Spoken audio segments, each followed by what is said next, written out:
예, 이제 강영옥 목사님께서 거룩한 협조자라는 제목으로 말씀을 증거해 주시겠습니다.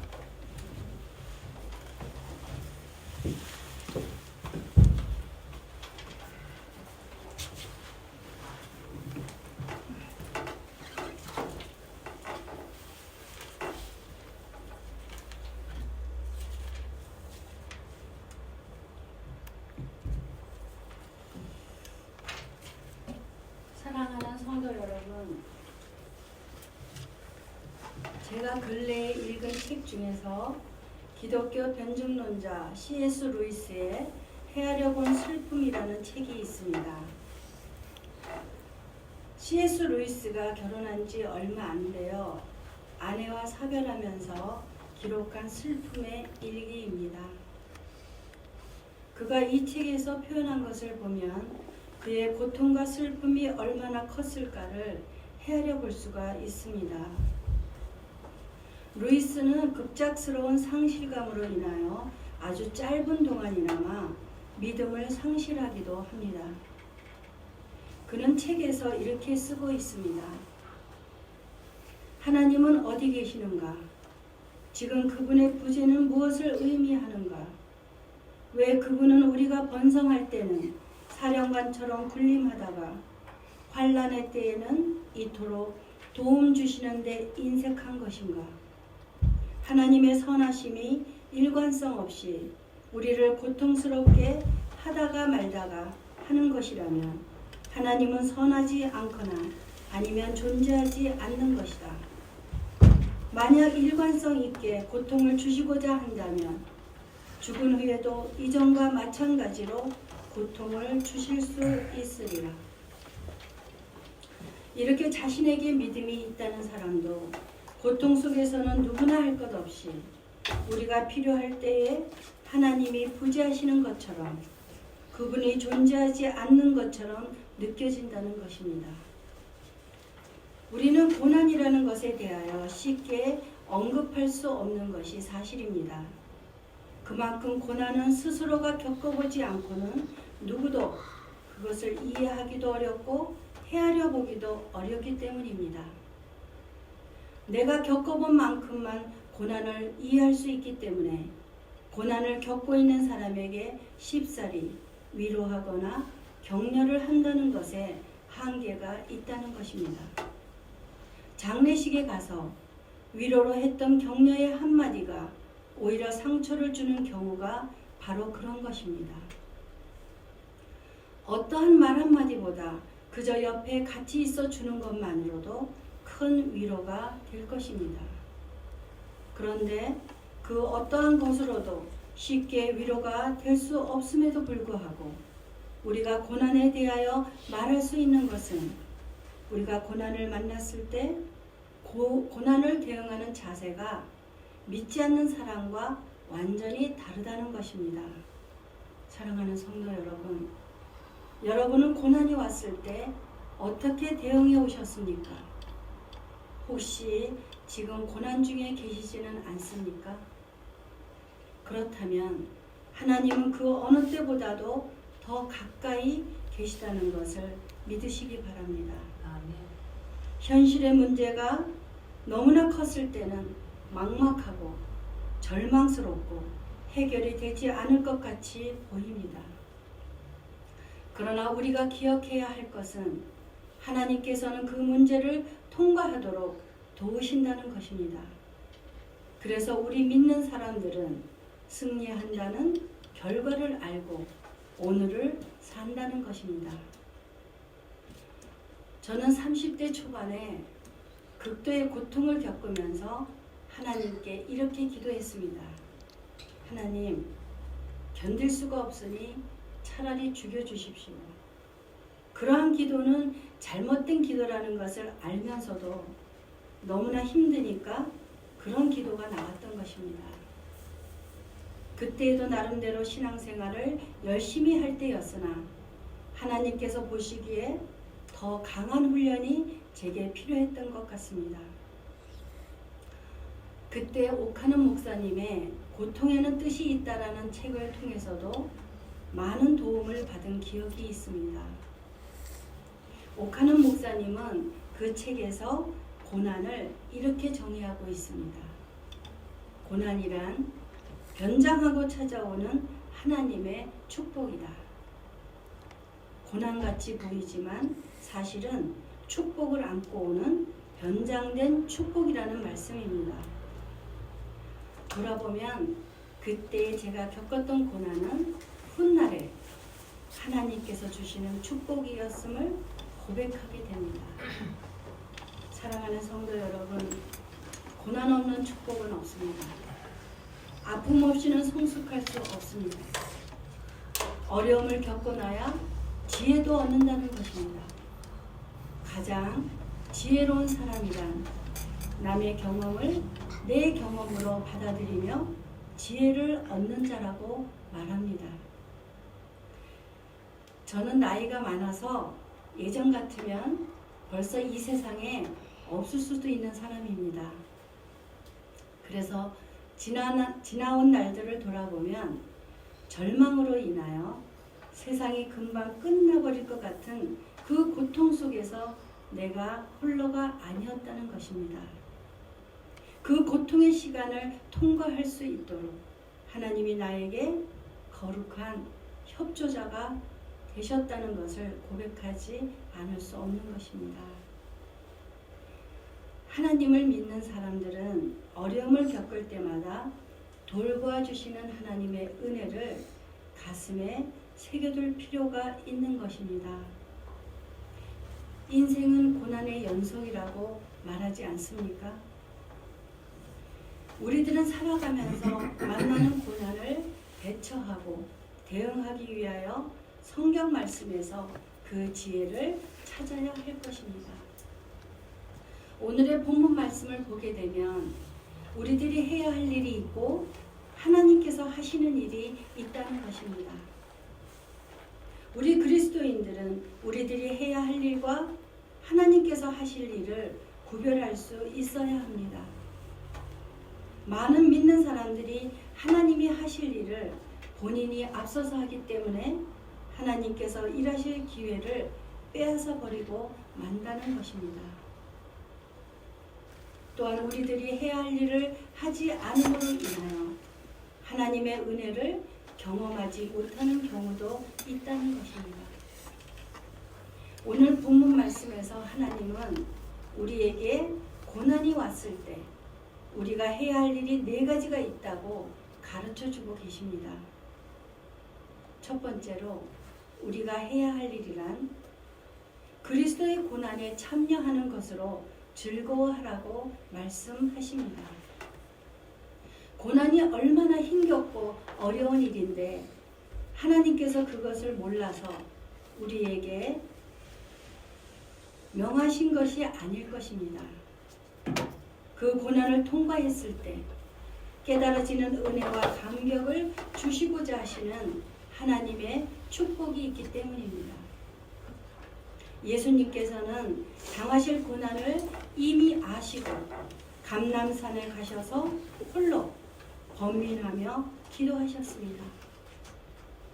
아버지, 이 잔을 저에게서 거두어 주십시오라는 예수님의 기도는 고통의 극치를 우리로 하여금 헤아릴 수 있게 합니다.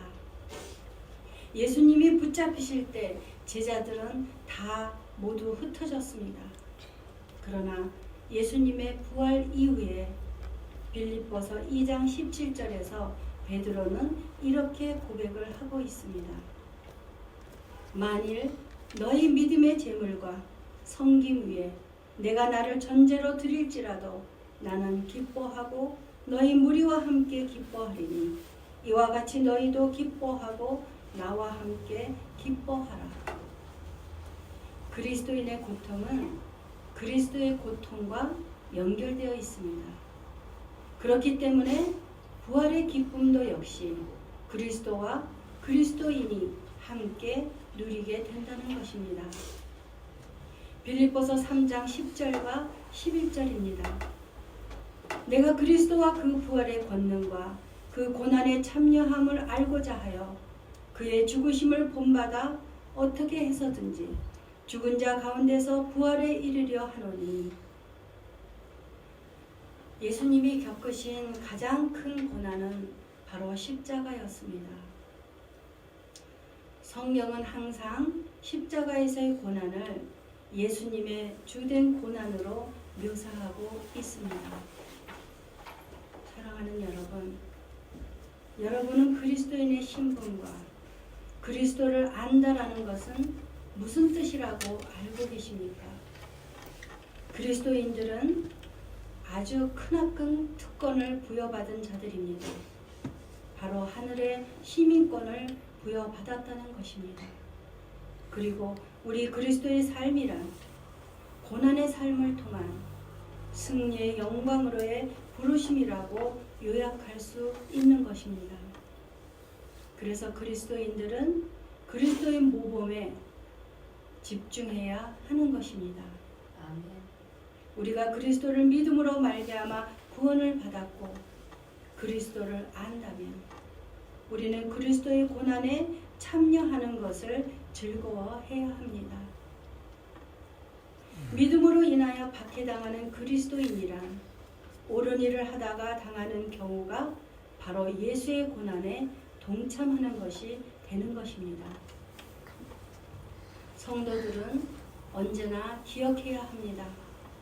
하나님께서는 성도가 고난을 당할 때 그에게 특별히 임재하여 육체적 차원을 초월하는 힘과 인내를 갖도록 도와주신다는 것입니다. 본문 말씀 4장 1절을 메시지 성경으로 읽어드리겠습니다. 예수께서는 여러분이 지금 겪고 있는 모든 고난과 그보다 더한 고난을 겪으셨으니 여러분도 그분처럼 생각하는 법을 익히십시오. 그리고 마태복음 5장 10절입니다. 옳은 일을 하다가 박해를 받은 사람은 행복하다. 하늘나라가 그들의 것이다. 이렇게 우리가 해야 할 일에 최선을 다할 때 하나님께서는 그리스도께서 영광 중에 다시 오실 그날에 우리를 기뻐하고 즐거워하게 할 것이라고 말씀하시는 것입니다. 두 번째로 우리가 할 일이란 하나님의 능하신 손 아래에서 겸손하라는 것입니다. 빌립보서 2장 8절에서 말씀합니다. 사람의 모양으로 나타나사 자기를 낮추시고 죽기까지 복종하셨으니 그 십자가에 죽으심이라. 예수 그리스도는 근본 하나님의 본체시나 하나님과 동등됨을 취할 것으로 여기지 아니하시고 오히려 자기를 비워 종의 형체를 가지사 사람들과 같이 되셨다고 성경은 말씀하고 있습니다. 그것이 바로 겸손입니다. 자기의 신분을 낮추고 종으로서 사람과 같이 되셨다고 성경은 말씀하고 있는 것입니다. 이제 우리가 하나님 앞에 겸손할 때 하나님께서는 때가 이르면 우리를 높여주신다고 말씀하십니다. 성경에는 두 개의 때가 있습니다. 사람의 시간과 하나님의 시간입니다. 하나님의 때가 이르면 반드시 높여주신다는 것입니다. 무릇 자기를 높이는 자는 낮아지고 자기를 낮추는 자는 높아지리라. 아멘. 하나님께서는 순종하는 자세로 고난받는 성도를 정하신 때에 반드시 높여주실 것입니다. 세 번째, 우리가 할 일이란 염려를 다 주께 맡기라는 것입니다. 사랑하는 성도 여러분, 여러분은 아침에 깨어나면 제일 먼저 떠오르는 생각이 무엇입니까? 당연히 세상 걱정 드릴 것입니다. 돈 걱정, 자식 걱정, 인간관계 걱정, 현실에서 해결해야만 하는 여러 가지 문제들. 그런데 세상의 모든 근심과 걱정을 반드시 우리가 해결해야 하는 것은 아닙니다.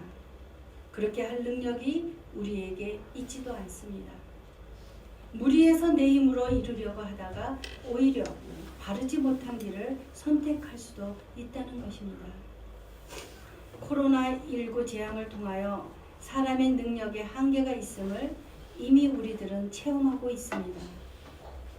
세상에는 우리가 헤아리지 못하는 일들이 무수히 많이 일어나고 있습니다. 그런데 이러한 상황을 대응하는 자세가 믿는 자들과 안 믿는 자들이 완전하게 다르다는 것을 볼 수 있습니다.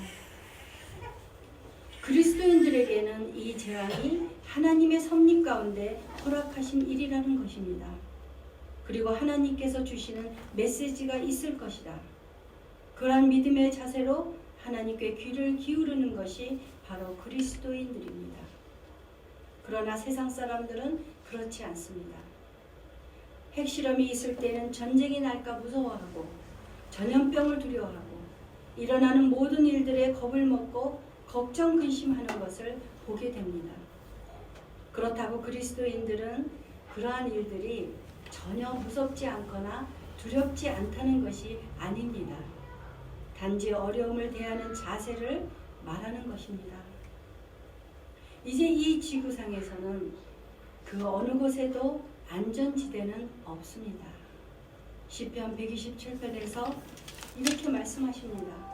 여호와께서 집을 세우지 아니하시면 세우는 자의 수고가 헛되며 여호와께서 성을 지키지 아니하시면 파수꾼의 깨어있음이 헛되도다. 사랑하는 여러분, 아직도 내가 할 수 있는 일이 있다고 생각하십니까? 아니면 나는 아무것도 할 수 없다. 오직 주님의 은혜와 베푸시는 능력 안에서만 무슨 일이든 할 수 있다고 전적으로 믿으십니까? 가장 작은 일 한 가지도 내가 할 수 있는 것은 아무것도 없다는 고백을 할 수 있는 사람이 진정으로 하나님을 아는 사람들일 것입니다. 숟가락 하나라도 하나님이 힘을 주시지 않거나 허락하지 않는다면 결코 들 수 없습니다. 하물며 사탄도 하나님이 허락하셔야 한다는 것을 우리는 성경을 통하여 알 수 있습니다. 욥기 1장 6절과 7절의 말씀입니다. 하루는 하나님의 아들들이 와서 여호와 앞에 섰고 사탄도 그들 가운데에 온지라. 여호와께서 사탄에게 이르시되 내가 어디서 왔느냐? 사탄이 대답하여 이르되 땅을 두루 돌아 여기저기 다녀왔나이다. 그리고 곧이어 사탄이 욥을 시험하는 것을 하나님께서 허락하시는 것을 볼 수 있습니다. 여호와께서 사탄에게 이르시되 내가 그의 소유물을 다 내 손에 맡기노라. 다만 그의 몸에는 내 손을 대지 말지니라. 사탄이 곧 여호와 앞에서 물러가니라. 이렇게 사탄도 하나님이 허락하셔야 한다는 것입니다. 우리가 하나님만 붙들고 있다면 하나님은 우리가 어려움을 겪을 때 천군 천사로 지켜주시고 승리로 이끄시는 것입니다. 하나님께서는 고난 가운데 있는 우리와 함께 하신다는 것을 기억하십시오. 그리하면 하나님께서 우리를 돌보신다는 것입니다. 네 번째 마지막으로 우리가 할 일이란 믿음을 굳건하게 하여 그를 대적하라고 말씀하십니다. 마귀를 대적하는 방법이란 특별한 주문을 외우거나 그와 귀신들을 대항하여 어떤 말을 하라는 것이 아닌 것입니다. 이것은 바로 하나님 말씀에 순종하며 기독교 신앙 안에 굳게 서는 것으로서 사탄에게 맞서는 태도를 말하는 것입니다. 그래서 에베소서에서 말씀하십니다. 마귀의 관계를 능히 대적하기 위하여 하나님의 전신갑주를 입으라.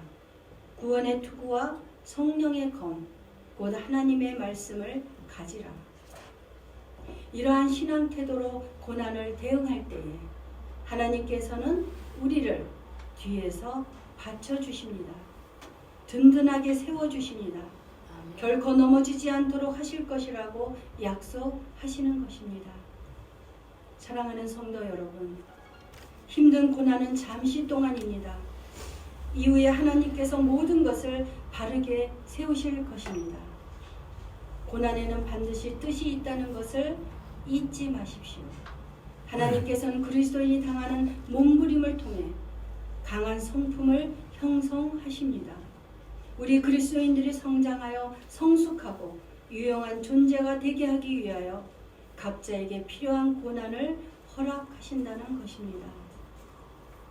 우리들이 해야 할 일을 열심히 성실하게 하고 난 후에는 모든 것을 주님께 맡기고 믿음으로 최선을 다할 때 우리의 거룩한 협조자가 되시는 성령 하나님께서 우리를 승리하게 하실 것입니다. 아멘.